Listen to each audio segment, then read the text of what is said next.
और आइए अब खबरों को विस्तार से देख लेते हैं और सबसे पहले बात करते हैं इंदौर की, जहां पर दिल दहला देने वाली घटना सामने आई। स्वामी नारायण मंदिर में युवक युवती को गोली मारी है। आरोपी युवक ने भी खुद को गोली मारकर आत्महत्या कर ली। तीनों को निजी अस्पताल में एडमिट किया गया और इलाज के दौरान तीनों की मौत हो गई। ट्रिपल मर्डर का यह मामला।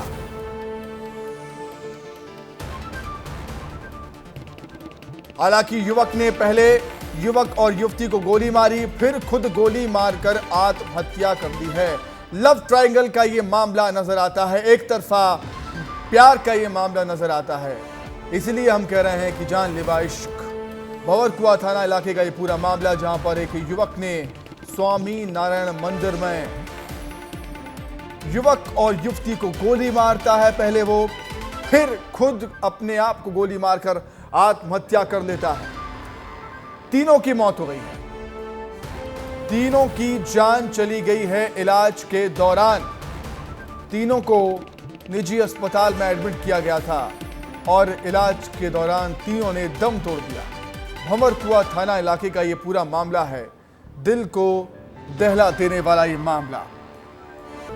तो सिर्फ आशिक हम इसे कह रहे हैं।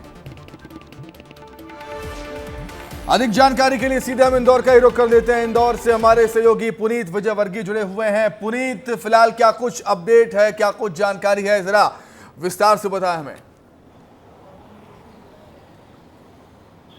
जी देखिए, तीनों जो लोग हैं उनकी डेथ हो चुकी है। जो आरोपी है अभिषेक यादव, उसने दीपक जाट और स्नेहा जाट को गोली मारी थी। दोनों की मौत हो चुकी है और उसके बाद उसने खुद को भी गोली मार ली थी, उसकी भी मौत हो चुकी है। दरअसल ये पूरा मामला एक तरफा प्रेम प्रसंग का है। जो आरोपी अभिषेक यादव है वह स्नेहा को पसंद करता था, वो उसे प्रपोज भी कर चुका था, लेकिन स्नेहा उसे पसंद नहीं करती थी। इसी बात को लेकर आए दिन इनका विवाद भी होता था। पिछले कुछ दिनों से वह दीपक और स्नेहा दोनों को जान से मारने की धमकी भी दे रहा था। आज उसे जानकारी लगी कि दीपक और स्नेहा स्वामी नारायण मंदिर दर्शन करने पहुंचे हैं। वो दोनों मंदिर दर्शन करने के बाद काफ़ी देर तक वहां बैठे हुए थे। इसी दौरान अभिषेक भी वहां पहुंचा और उन दोनों से विवाद करने लगा। विवाद इस कदर बढ़ा कि अभिषेक ने उन दोनों को गोली मार दी। इसके बाद वो घबराता हुआ वहाँ से भागा और सामने एक कॉलेज है, उस कॉलेज की कैंटीन में पहुँच के उसने पहले पानी पिया, उसके बाद उसने अपने आप को भी गोली मार ली। उसकी तो मौके पर ही मौत हो गई थी। लेकिन जो स्नेहा और दीपक है, इन दोनों को एक तरफा इश्क का ये मामला नजर आता है, एक तरफा इश्क का ये मामला नजर आता है, लव ट्रायंगल का मामला यहाँ पर नजर आता है। अब बड़ा सवाल ये भी है कि उस युवक के पास हथियार कैसे आया? क्या अवैध हथियार था या लाइसेंसी बंदूक से उसने दो को गोली मारी और खुद को भी गोली मारकर आत्महत्या कर ली है? यह भी बड़ा सवाल है। पुलिस क्या कुछ कह रही है पुनीत इस मसले को लेकर?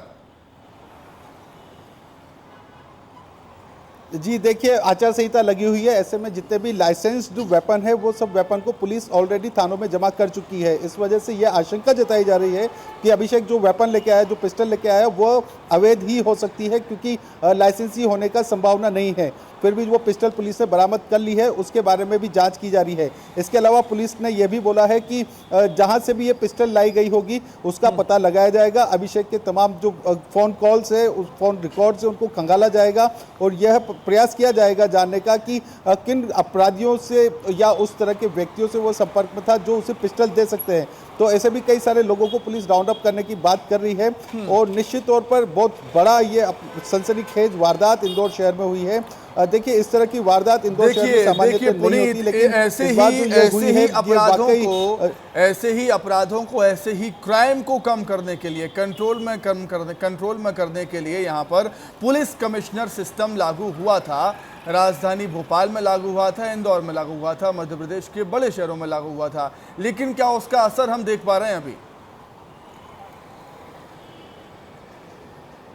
जी बिल्कुल, देखिए जिस तरह की घटनाएं सामने आ रही है उसके बाद तो ये कहा ही जा सकता है। इंदौर शहर में लगातार चोरी, लूट, डकैती और राह चलते हुए मोबाइल स्नैचिंग, चैन स्नैचिंग जैसी वारदातें बढ़ती ही चली गई है। पुलिस कमिश्नरी लागू होने के बाद इस पर काबू नहीं हुआ है और इसके अलावा जो नशाखोरी है वो भी काफ़ी हद तक बढ़ गई है। पब कल्चर आने के बाद से इंदौर शहर की तस्वीर और अपराध का जो तरीका है वो काफ़ी हद तक चेंज हुआ है। लेकिन ये बात भी सही है कि आम आदमी यहाँ पर सुरक्षित माना जाता है। फिर भी आए दिन नशे में सड़कों पर विवाद होते हुए नजर आते हैं। हम भी लगातार हमारे दर्शकों को दिखाते आए हैं। पिछले दिनों भी एक विवाद जिस तरह का हुआ था, सड़क पर कुछ युवतियां और युवकों का विवाद हुआ था जिसमें मारपीट हुई थी। तो देखिए, अपराध तो लगातार ग्राफ बढ़ता जा रहा है। अब नया अपराध इसमें इस तरह के और जुड़ गए कि नकली पुलिस के भी अपराध बढ़ने लगे हैं।